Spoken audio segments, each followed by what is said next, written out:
What's up, y'all? Welcome to the Rideshare Rodeo, gig worker news and interviews, only at ridesharerodeo.com. I'm your host, SJ, and it's time to get it on.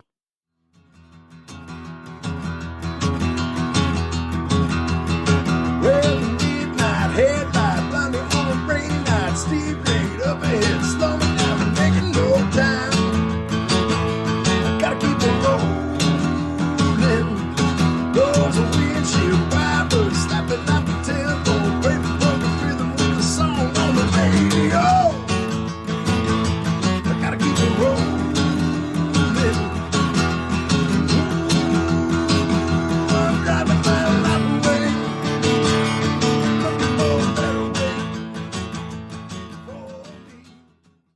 Welcome to November, everybody. How you doing? How you doing? How you doing? It's good to have you all here this week. This week is going to be a little bit of a short episode. We have a very crazy week ahead. Tons of stuff going on.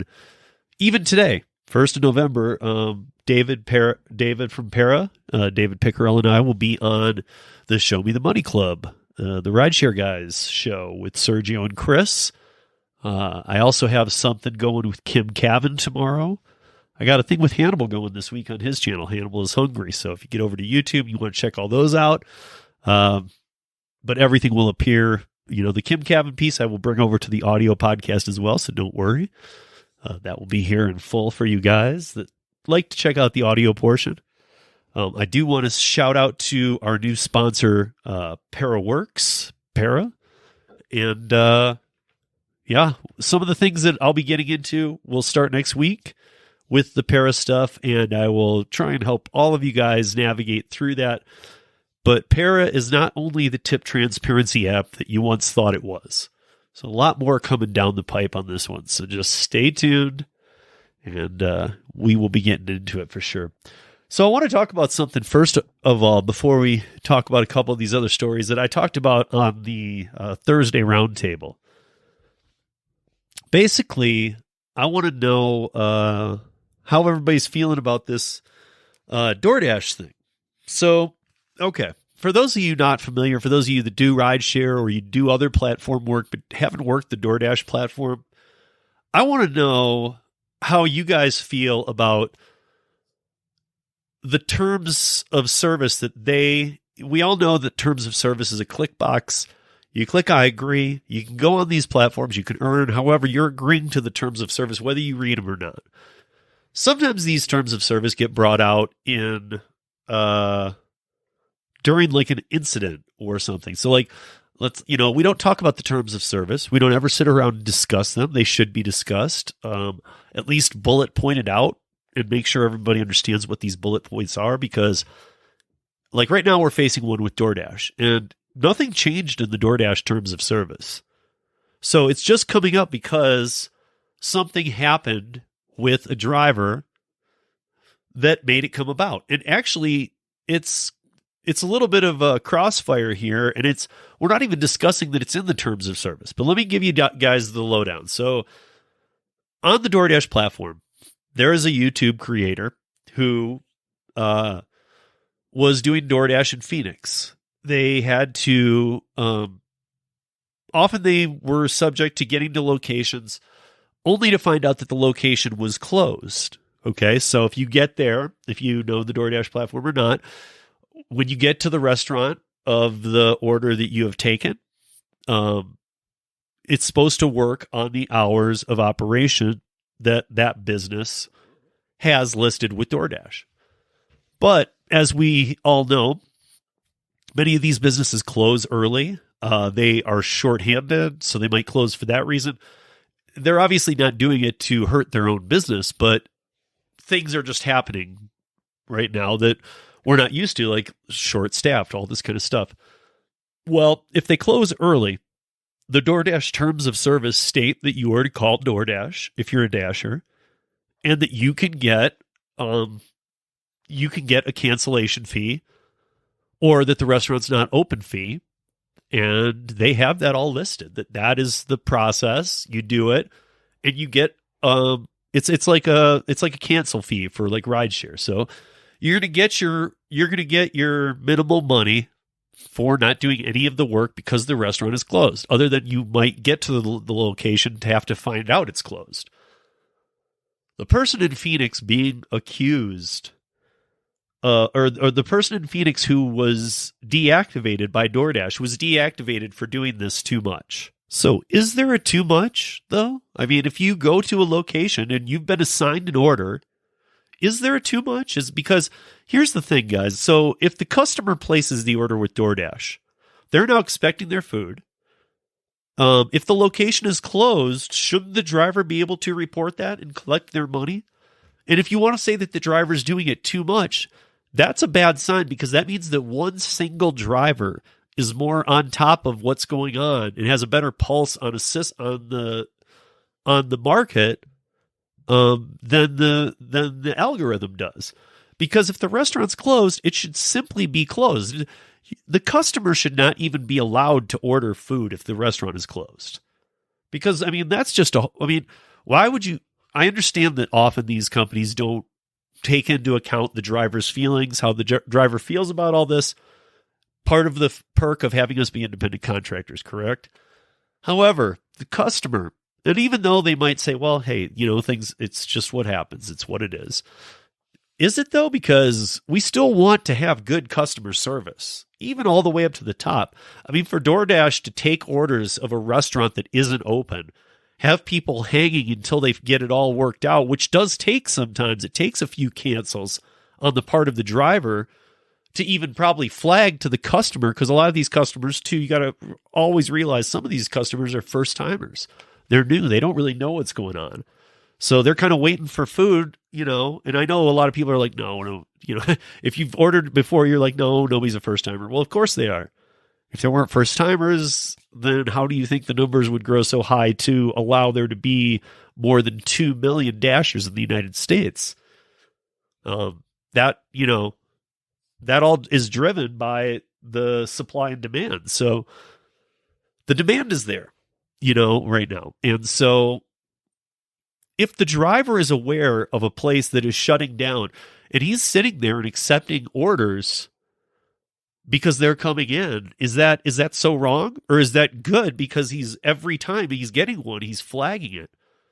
So, I mean, yes, as I've referred to in the rideshare regard, we all have our fishing holes. We have our favorite spots that we like to be on any given night in our market.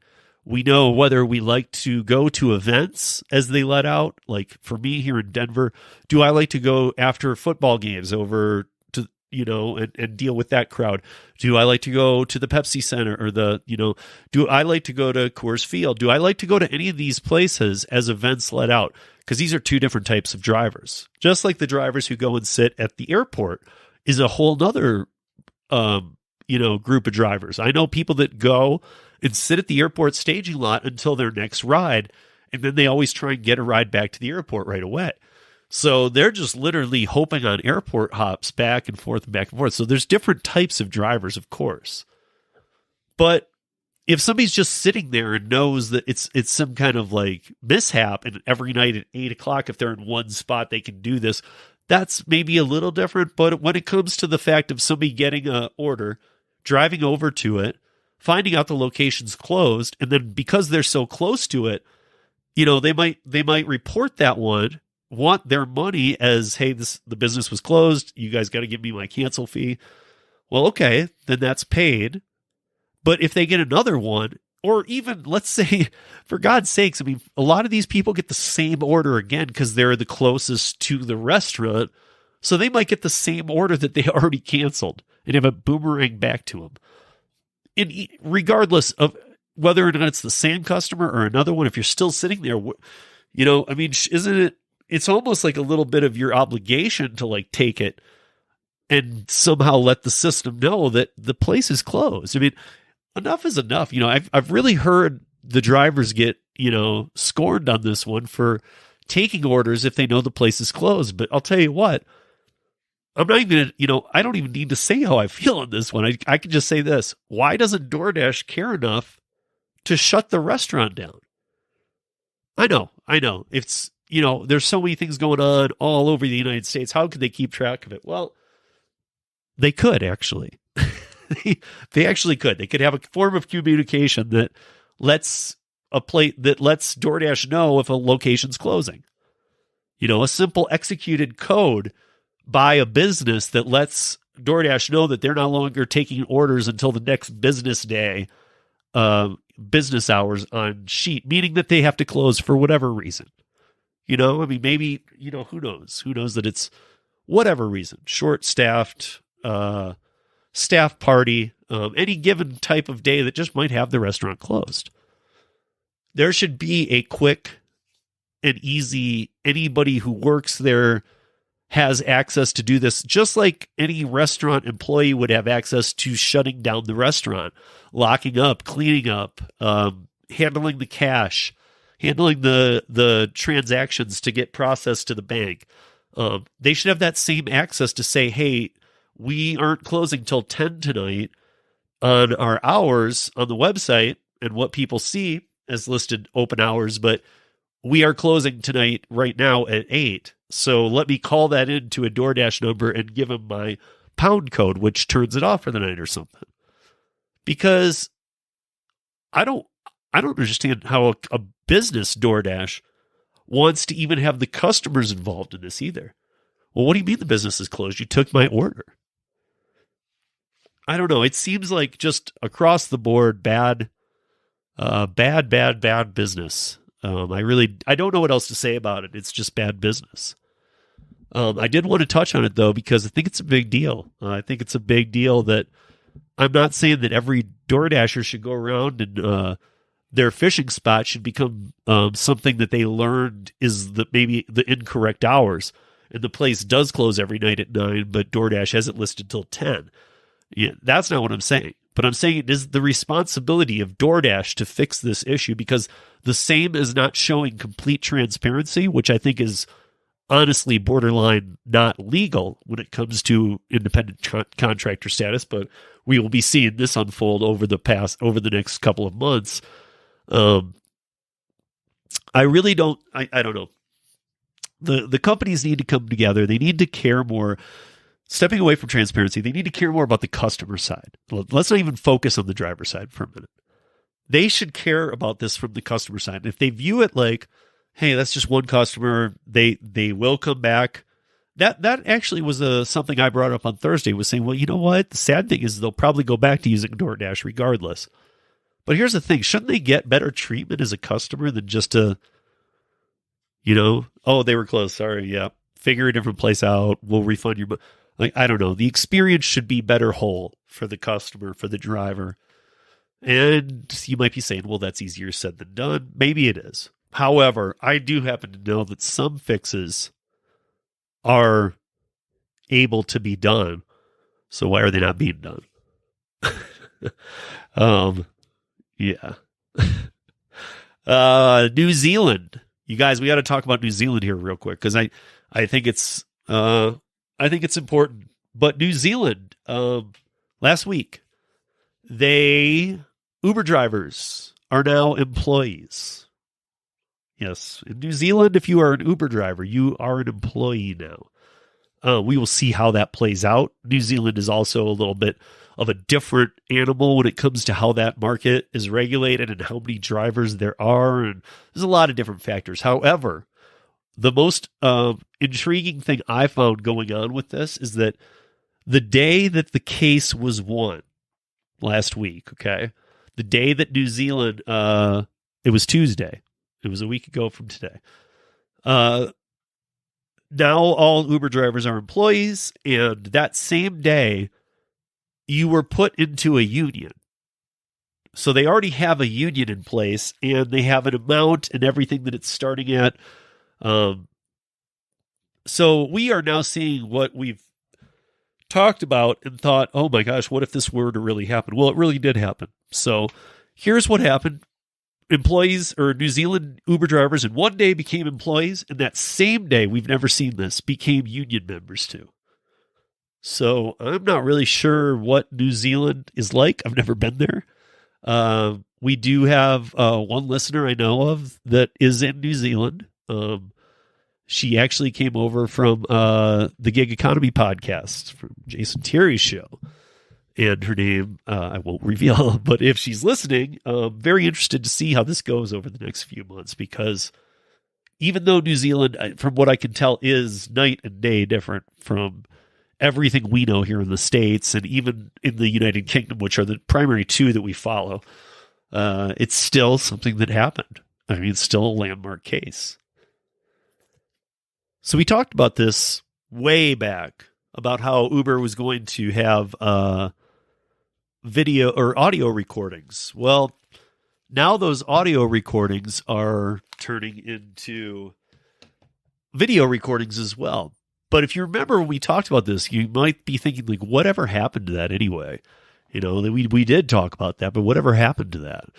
And, you know, if the feature was set at the time to be if the driver wanted it, it was going to be, I don't even know if it went beyond test markets, but right now it is being tested in 3 U.S. cities live. That's New York City, Cincinnati, and Louisville. And basically in those 3 cities, rideshare platforms are allowing audio recordings and video recordings. So, you know, it will only be used for the purposes of safety. But here's my concern. Okay, why does Uber need to, like me, I have a cloud storage dash cam. So if I'm using cloud storage on a dash cam and I have my phone, because that's 911, why do I need Uber recording my audio and video? I know that some people might say, well, it's just for the protection of both sides. Okay, well, which phone is it being recorded from? Is it being recorded from the passengers, from the drivers, from both? And here's my thing. If this is the case, here's my question. Do you really not think that Uber is doing this simply for the data? Now, whether or not they can exploit the data and sell it, that's a different story. But can they use it, and can they learn from the data things about us that don't even have to do with safety? And if you think not, let's go back to what else is going on with Uber right now, the ads in the cars. So we have advertising going on in Uber rides now that is based on where you're going, where you're being picked up from, other trips that you've taken in the past. So it's kind of already starting to like market things directly to you. However, really it's starting to break apart groups of people and use data in a way that I would say is manipulative and should not be. This is the way the data should not be just freely used. Don't judge they live here, they're going here, or they were here, they're going home. That means we play them this ad. I don't think that's right. I don't think that that's what anonymous data is supposed to teach us. And obviously, this isn't anonymous data. This is actually direct advertising data based on your schematics that you've created with these companies. So, you know, I don't know. There's some lines being crossed here. I also wonder about this audio video safety feature that they're talking about, because to me, I'm as safe as I can be anyway with my dash cam without Uber being involved. And because it's being uploaded to the cloud, if something were to happen and somebody were to grab my dash cam and rip it out of my car, I still have all of that recording because it is going up to the cloud. So to me, I'm already being as protective as I can. In fact, my dash cam, I can touch, emergency button. There's emergency features. There's a once every 5 minutes it says this is being recorded for both parties' safety. So I have a lot of features there. And to be honest, Uber uses not interference, but that is how I'm thinking of it. They run their own security department to decide whether or not you're getting to actual 911. Again, I'd rather have my dash cam going and be able to call 911 on my phone. I know what 911 means. It means I'm in an emergency. That's why I'm calling it. I don't need to have somebody gauge my situation, because my situation might not be gaugeable, and it might not be that I can talk about it. Part of the safety feature is what you don't know what situation that person's in. So to me, I don't know. There's a lot of lines being crossed here. There's advertising that's being direct marketed. There is audio video recording that oddly, a lot of drivers seem to be okay with. And for the safety portion, I am on board with that. I just don't believe that Uber is doing this for the reasons that they're trying to let the media sell it as. Like, look at Uber tightening up their safety features. No. Uber could have done this long ago. They waited until this meant something for them. So, yeah, because I mean, like when I talked about it, this feature, it was actually the end of 2021. It came around in a couple markets. So now we're a year later. I mean, this could have came around 3-4 years ago, but they just didn't need it then. So there's always, when I see Uber do something like this, I know that I should be more on board with, well, they're just doing it to help the driver. No, they're not. They're really not. We already know that about the company. You literally, everything Uber does, you have to look for their motive. So as a driver, yes, you're an independent contractor using the Uber platform. So it's like, you're not really counting on them for anything. I'm not. I don't count on them for my safety. I don't count on them to determine if my 911 call is actual legitimate and should be passed on to 911 or how they want to handle it. In fact, I don't want to deal with Uber. I want to deal, if I need safety, I want to deal with the police, my dash cam app, and what I know to do. So I would challenge all of you to actually to put that into your perspective, at least, is what would you do? Would your first, does this just make you feel safe because this is a feature that will be coming on board? Does it make you just think, well, Uber's actually trying to do something for us? Because if you do feel safer by this, I would love to know how. And again, you guys always know this. You can email me at steve@ridesharerodeo.com. And I would love to talk about this, because I would love to hear if people think that there is a huge perk to this and what it is. What is the big perk to Uber putting this into the app? And if you think there is a huge perk, what do you think that Uber gets out of it? And maybe that's the wrong way to word it. However, that's the way I feel like it should be worded. What do you think Uber gets out of it? Because like our safety they don't care about that. Okay, so I'm just being honest with you guys. They don't care about that. So what are they getting out of it? Because they're not just doing it out of the goodness of their heart. We already know this. I'll leave you guys to think about that one. Now, proof that Uber is taking another turn in the wrong direction during a time when I feel like they should be very careful about the moves they make is Uber is now going to be taking fewer left turns for drivers. Okay, so first of all, I can use any navigation tools, apps I want to.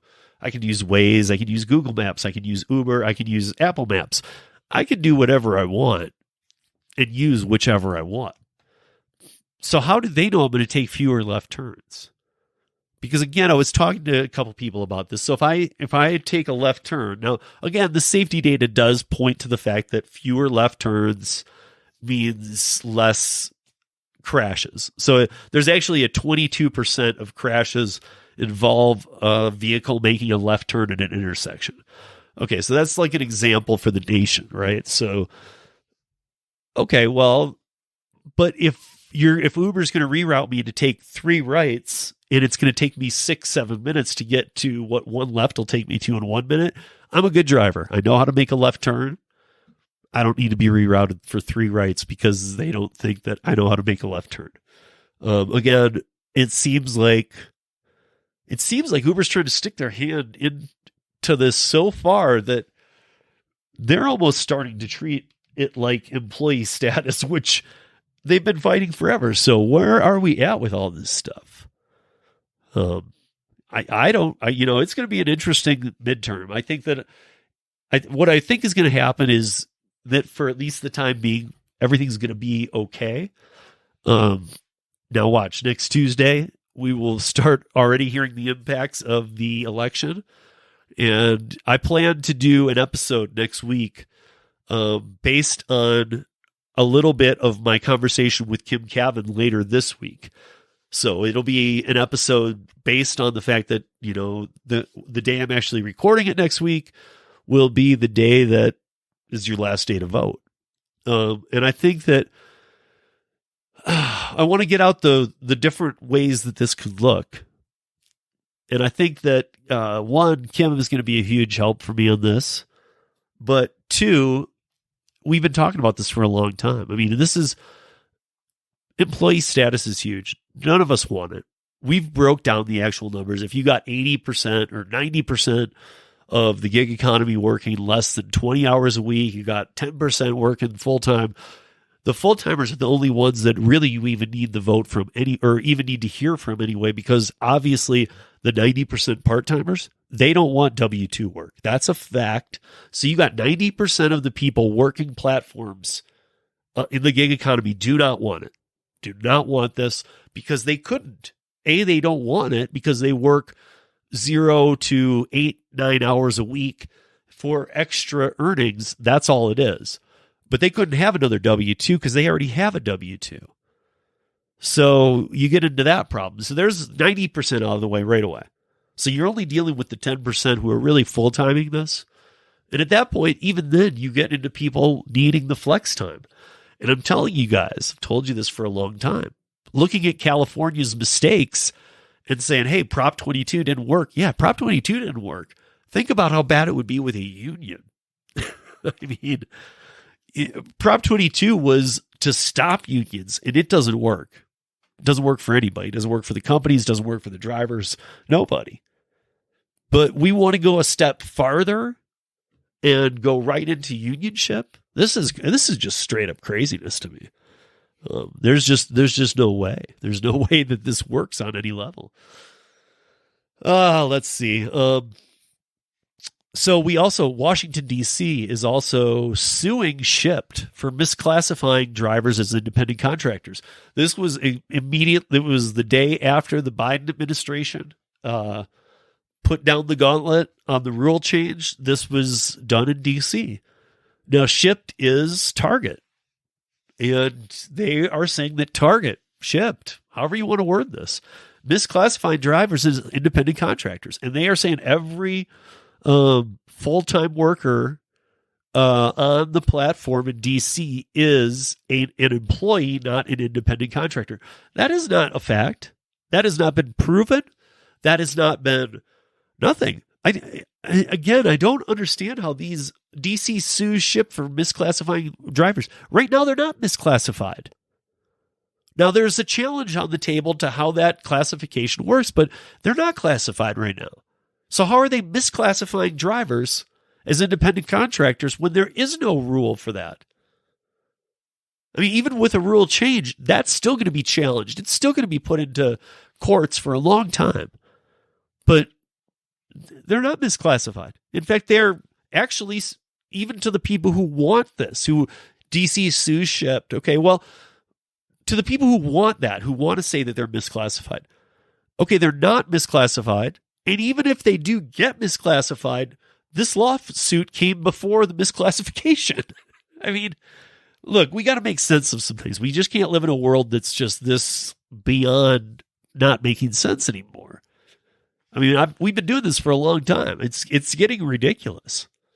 I mean, putting things into motion before, like, hey, these people are all misclassified. No, they're actually not. They're correctly classified at the time being. Well, down the road, they're going to be misclassified. Okay, well, then down the road, we'll deal with that. But right now, how can you make a lawsuit when that's not a real thing? You guys, we are facing some really weird stuff here in this country.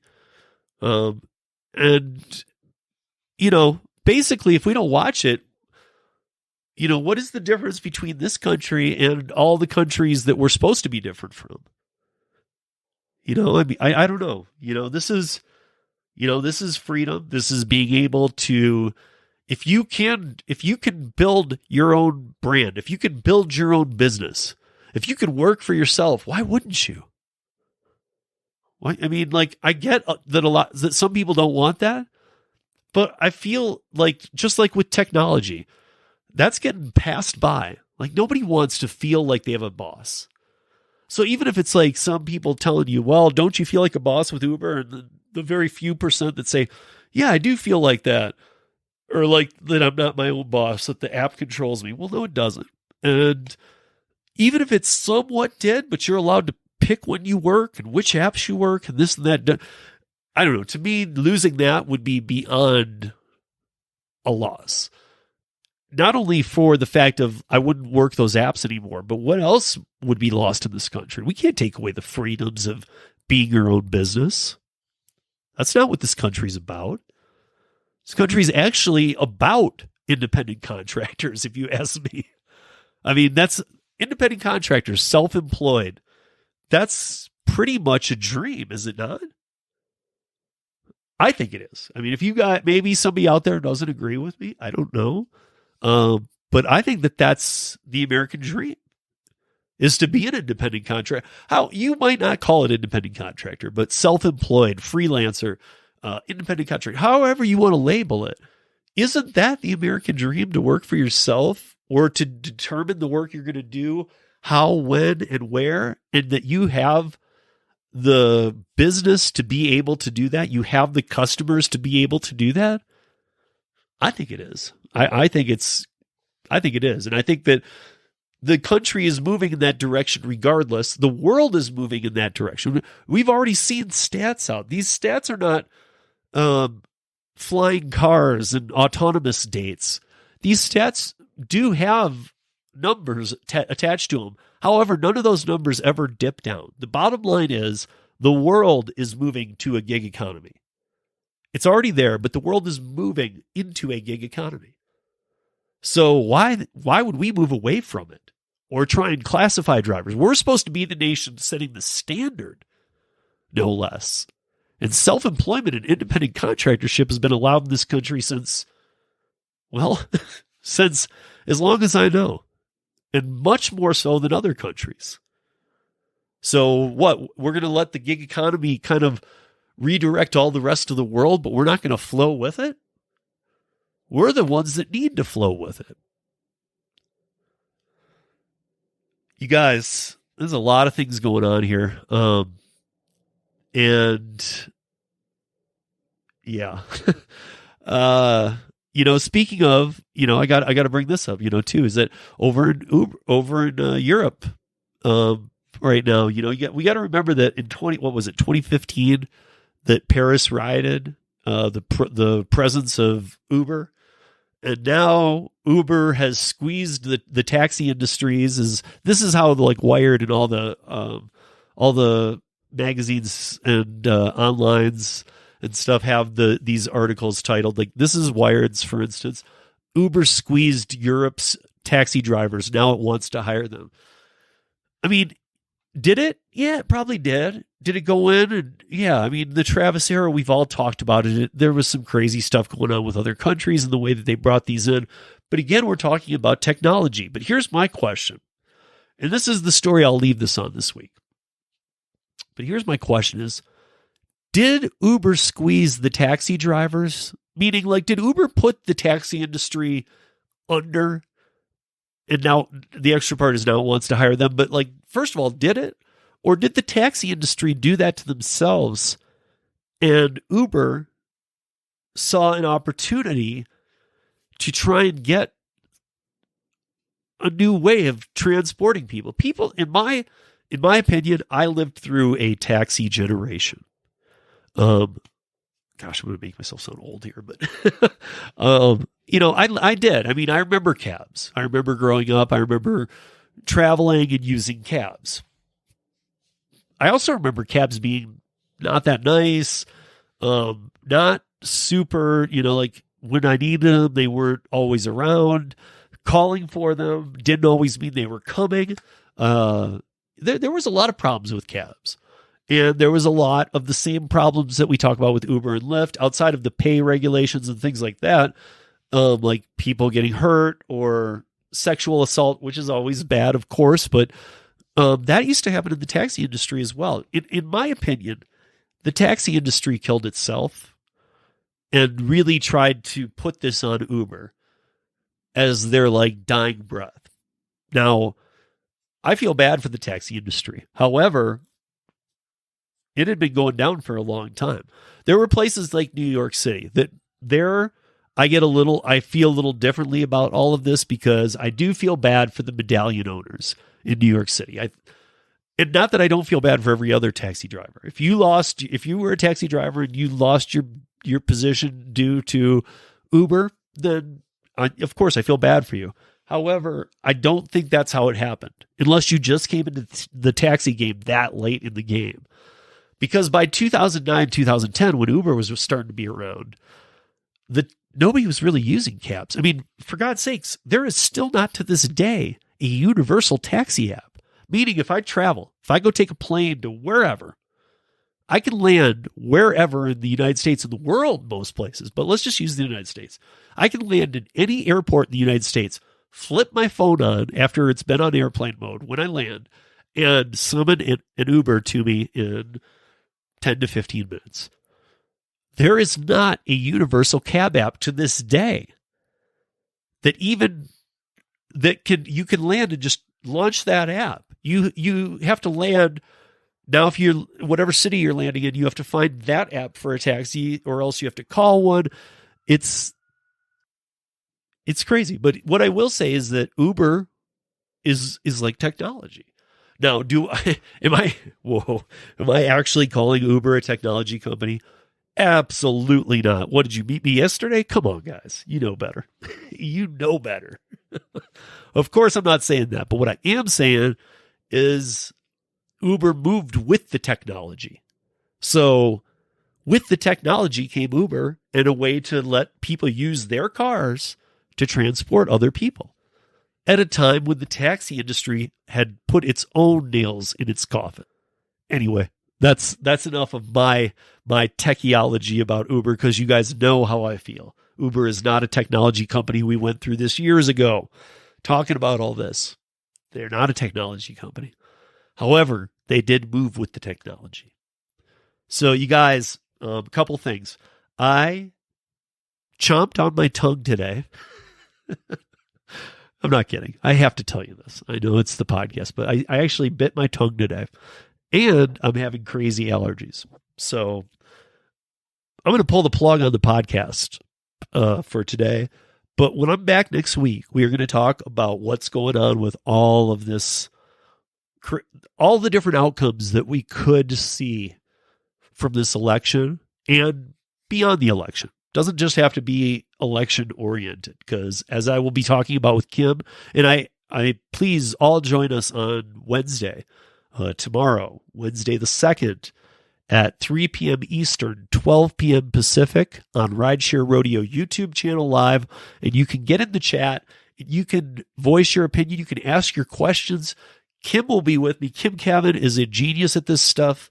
And we will be talking about the future of freelancers, independent contractors, self-employed writers, graphic artists, you name it. We will be talking about it.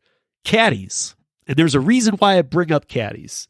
And if you've seen my other interviews or heard them with Kim Cavan, you already know. So you've got a jump start. And if you haven't, you should look up Kim Cavan on the audio podcast side or on the YouTube channel, on my channel, and see the other pieces I've done with her. I've done a couple. One of them was about caddies. And I don't know if we'll get into that tomorrow or not.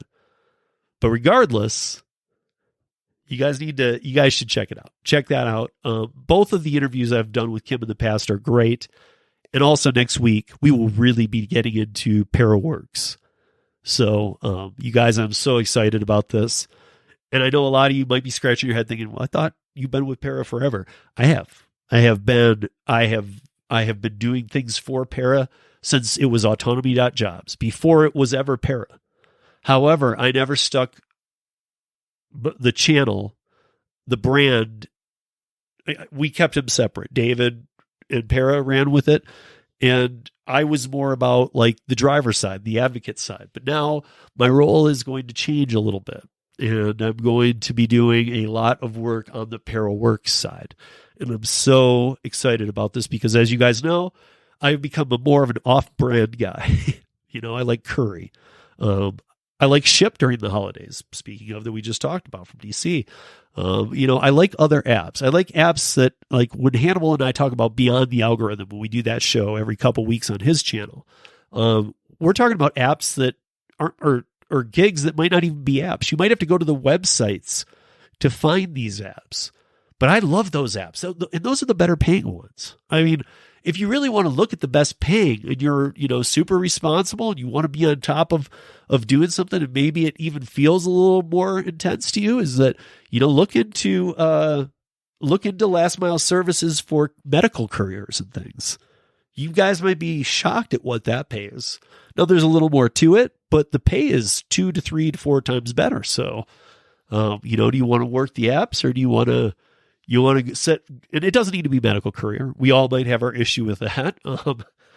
Hannibal and I have definitely discussed that. But we've discussed dumpling, which is truly running your own business. You guys are going to start seeing parts of Project Dumpling here on the web, on the podcast, because I have my first dumpling customer, and by next week, I hope to have that up and rolling already. So we will start having some feedback, and I obviously will. The first time I do it might not be the time that I do a shop along or something. I don't know. But maybe it will be. I don't know. You guys have to stay tuned. But for right now, wish my tongue health and wish my breathing a little health. I can't believe I did both on the same day. But the tongue thing is really driving me nuts, and I've had to use it was Ambisol because I had to numb around it. It just hurt too bad. So, you guys, I know it's a little short, but that's going to be a wrap. But next week's going to be big, so don't miss it. And we are going to talk Paraworks in detail. So join us back here next week and go out there and spin some good into this crazy world. We'll see you back here next week on Rodeo. Peace.